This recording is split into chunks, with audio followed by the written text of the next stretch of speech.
que tem nos amado, que tem nos sustentado e que tem nos guardado. Eu estava observando que o maior problema do ser humano é que ele se torna prisioneiro do seu próprio pensamento.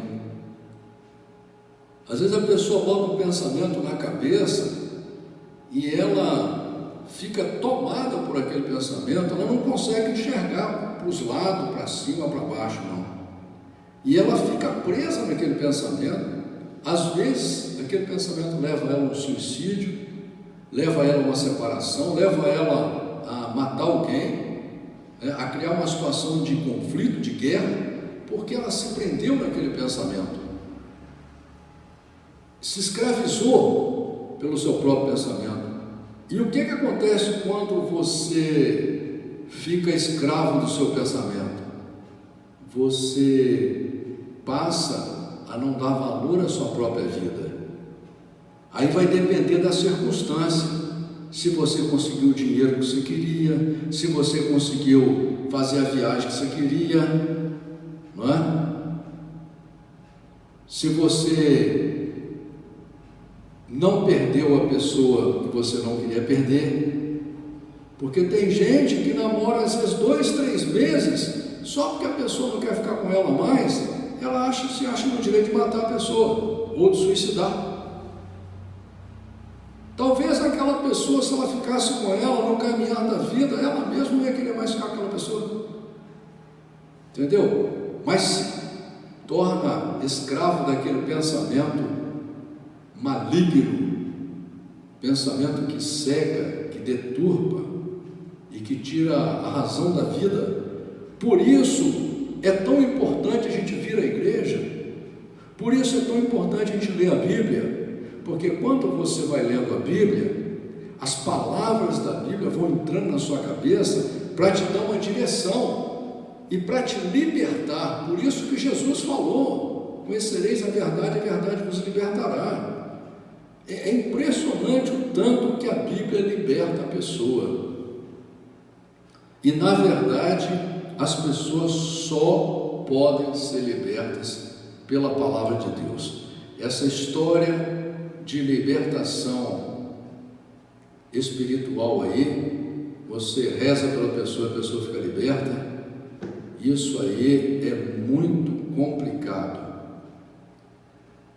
Jesus falou que não adianta você ser liberto de um demônio e depois você não ter personalidade, não ter estrutura para vencer esse demônio. Você recebe a palavra de Deus, Deus faz milagre em você, você começa a enxergar corretamente, mas você não se firma na verdade de Deus. Por isso que Jesus falou: a verdade é a minha palavra. Você não se firma na palavra de Deus. Aí o que acontece? Aquele demônio volta e traz 7 demônios piores do que ele. E é assim que acontece com as pessoas. Você só vai se libertar de verdade quando você amar a palavra de Deus, quando você amar a Bíblia, e quando você trouxer a Bíblia para a sua vida, para a sua casa, você tiver prazer em ler a Bíblia.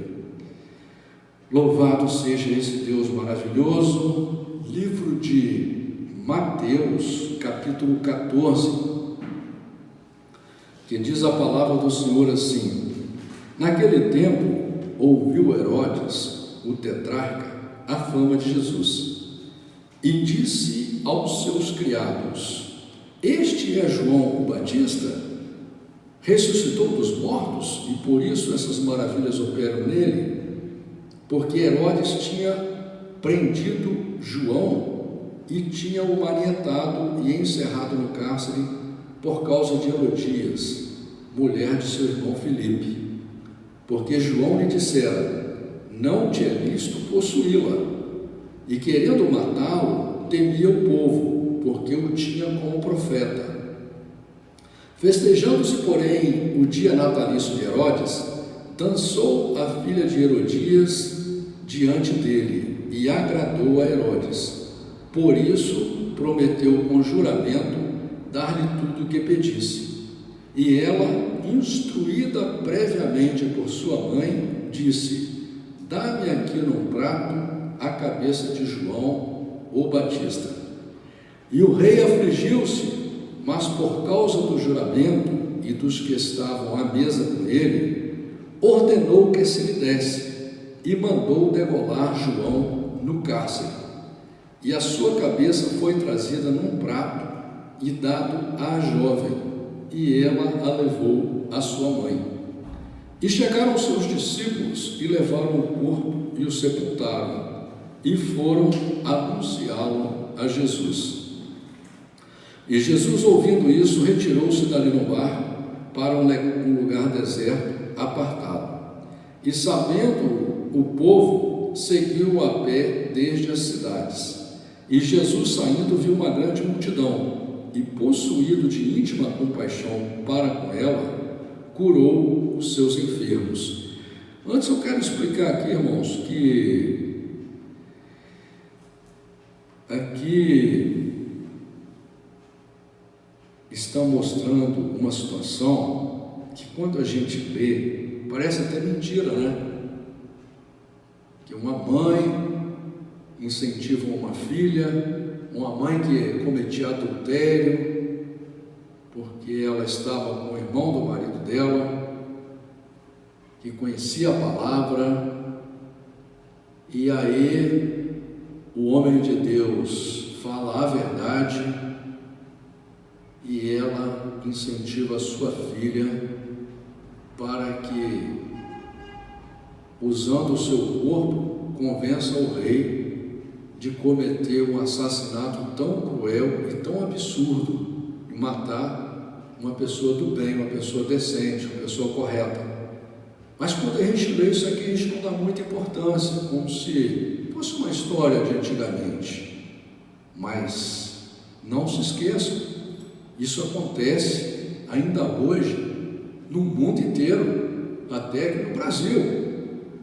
Tem famílias inteiras que não valem nada, e às vezes são pessoas velhas, mas não valem nada, porque os bandidos também envelhecem, não é? E a gente vê aqui um grande absurdo: João Batista ser morto covardemente, cruelmente, porque falou a verdade. E Jesus, sendo chegada a tarde, os seus discípulos se aproximaram dele, dizendo: o lugar é deserto e a hora é já avançada. Despede a multidão para que vão pelas aldeias e comprem comida para si. Jesus, porém, lhes disse: não é necessário que vão, dai-lhes vós de comer. Então eles lhes disseram: não temos aqui senão 5 pães e 2 peixes. E ele disse: trazei-nos aqui. E tendo mandado que a multidão se assentasse sobre a relva, tomou os 5 pães e os 2 peixes, e erguendo os olhos ao céu, os abençoou, e partindo os pães, deu-os aos seus discípulos, e os discípulos à multidão. E comeram todos e saciaram-se, e levantaram dos pedaços que sobraram 12 alcofas cheias. E os que comeram foram quase 5.000 homens, além das mulheres e crianças. E logo ordenou Jesus que os seus discípulos entrassem no barco e fossem adiante para o outro lado, enquanto despedia a multidão. E despedida a multidão, subiu ao monte para orar à parte. E chegada já à tarde, estava ali só, e o barco estava já no meio do mar, açoitado pelas ondas, porque o vento era contrário. Mas à 4ª vigília da noite, dirigiu-se Jesus para eles, andando por cima do mar. E os seus discípulos, vendo-o andando sobre o mar, assustaram-se, dizendo: é um fantasma, e gritaram com medo. Jesus, porém, lhes falou logo, dizendo: tende bom ânimo, sou eu, não temais. E respondeu-lhe Pedro e disse: Senhor, se és tu, manda-me ir ter contigo por cima das águas. E ele disse: Vem. E Pedro, descendo do barco, andou sobre as águas para ir ter com Jesus. Mas sentindo o vento forte, teve medo, e começando a ir para o fundo, clamou dizendo: Senhor, salva-me. E logo Jesus, estendendo a mão, segurou-o e disse-lhe: Homem de pouca fé, por que duvidastes? Isso é uma passagem muito interessante, irmãos. Primeiro, que no versículo 23, mostra Jesus indo ao monte orar sozinho. Quer dizer, ele buscava um local separado para ter uma intimidade com Deus. Isso é uma coisa que poucas pessoas fazem. Segunda coisa, que quando Jesus chama Pedro para andar sobre as águas, Pedro, quando vê o vento forte, ele tem medo, e Jesus fala com ele: homem de pouca fé, por que duvidaste? Isso aqui serve de lição para nós, porque na nossa vida o vento às vezes bate, né? Às vezes bate o vento, às vezes a água começa a subir, às vezes o fogo começa a chegar perto, e nesse momento nós temos que lembrar que nós somos chamados por Jesus, e quem nos governa é Jesus, quem nos protege é Jesus, quem nos defende é Jesus, quem nos guarda é Jesus, quem nos livra é Jesus, quem nos abençoa é Jesus, quem nos tira da água, quem nos tira do fogo, quem faz a gente andar sobre as águas é Jesus. E nós temos que ter fé. Nós temos que ter fé, não é? Não adianta você ficar esperando Deus descer aqui na terra para a partir daí você começar a acreditar, porque a Bíblia diz que o justo viverá da fé. Fé em quê? Fé na palavra de Deus. Você tem que crer naquilo que Deus escreveu na Bíblia, que Deus já falou para você, você já leu a Bíblia, você já ouviu a Bíblia, não é? Quantas vezes Deus fez milagre na sua vida e você fica toda a vida achando que não vai dar certo, qualquer ventinho você já fica duvidando, fica diminuindo o poder de Deus, o tamanho de Deus, e Deus não se agrada disso. E quando subiram para o barco, acalmou o vento. Então aproximaram-se os que estavam no barco e adoraram, dizendo: És verdadeiramente o Filho de Deus. E tendo passado para o outro lado, chegaram à terra de Genezaré.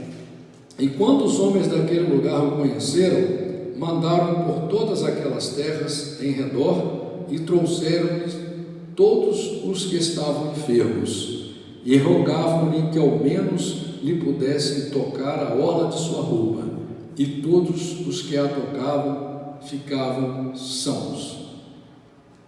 Então, isso é uma passagem também muito interessante, que a Bíblia aqui mostra que Jesus curava muitas pessoas, fazia grandes milagres por onde ele passava, mas Jesus também, ele diz o seguinte: olha, eu curei 10 leprosos, aonde estão os outros 9? Só um voltou para agradecer. As pessoas não compreendem essas coisas. Não é um milagre de curar uma pessoa de câncer, de sair da cadeira de roda, de começar a enxergar, de ganhar dinheiro, de deixar de sair de uma religião e entrar na outra. Não é isso que é o objetivo de Jesus. Isso é uma consequência da obra de Deus, não é? Que Deus faz para quem Ele quer, mas Deus faz o milagre para ver se conquista o coração duro da pessoa, que é o objetivo mesmo da vinda de Jesus, o objetivo da igreja, o objetivo da Bíblia, o objetivo de Deus é a salvação da pessoa, é a conversão da pessoa completamente. Tanto que Jesus falou, é melhor você entrar sem um olho, sem uma perna, sem um braço, sem um tostão, mas você entrar no reino de Deus, você ser salvo, do que você ganhar o mundo inteiro e perder a salvação. Porque as igrejas estão pregando o contrário. As igrejas estão atraindo as pessoas para a igreja só para elas receberem os benefícios terrenos. E o principal, que é o reino de Deus, como Jesus falou, a vós é chegado o reino de Deus, que é a palavra de Deus, que é o caminho que leva a Deus, o caminho da transformação do ser humano, o caminho da mudança de personalidade, de atitude, de desejo, de sentimento do ser humano, de conversão, que a gente chama de conversão, porque a conversão é a mudança. A Bíblia prega o arrependimento e a conversão do início ao fim. Esse é o objetivo de Deus, esse é o objetivo correto. Aliás, a própria sociedade humana, em todo lugar do mundo, ela coloca leis para o ser humano, para que o ser humano possa se educar, para que o ser humano possa andar corretamente. E a Bíblia também, por isso é chamado um livro de lei. As leis da Bíblia, o que a Bíblia tenta fazer conosco, é nos transformar em pessoas melhores que nós somos. Esse é o objetivo, para que a gente um dia possa viver decentemente em qualquer lugar que a gente for, ou na terra ou no céu, não é? Esse é o fundamento da palavra de Deus. O nosso arrependimento dos erros que a gente comete, sempre a gente está cometendo um erro, e a gente aprender a observar os erros que a gente comete, a observar os pensamentos errados que a gente tem, observar o quanto a gente fraqueja na fé, e naquele momento de fraqueza da fé você dá um glória a Deus e orar e falar: Senhor, eu estou sofrendo esse vento forte aqui agora, e eu estou tendo pouca fé, eu estou com medo de afundar. Por isso eu peço, o Senhor me ajuda, me dá a mão do Senhor, aumenta a minha fé, porque com o Senhor eu vou sair vitorioso, e ainda que eu morra, eu serei vitorioso, porque o Senhor me aguarda na glória. A promessa de Deus é real, é de ressurreição e vida eterna, e nós temos que acreditar nela e lutar por ela. Por isso não importa o que estiver acontecendo, a nossa fé tem que ser maior, porque nós cremos na promessa de Deus. Amém?